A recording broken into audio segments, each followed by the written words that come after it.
Hi guys, welcome to this episode. Today I'm going to show you how to control the aperture on your Canon 90D. So I've got it in AV mode, and if I click on this icon here, no, I'm not. I'm in shutter mode. What am I still talking about? Let's put in aperture mode. There we go. TV. Gosh. I'm losing the plot today. Aperture mode, AV.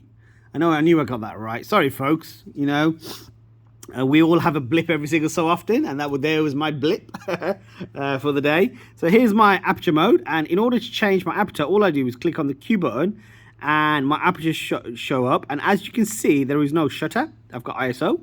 So in order to change it, all you do is basically toggle this wheel, and it will change it to f22 because I've got a standard kit lens. Or it will go all the way down to f5.3 on this 85mm standard kit lens. So that is my aperture. If I want to see in the visual way, if I click on this Q button, I can click on this icon, and then I can literally just pull it out like this to see the right aperture for my shot. Okay, and I'm going to take a picture. Hopefully I'm going to take a picture. No, I'm not going to take a picture, but you can see that is in that that setting of f8.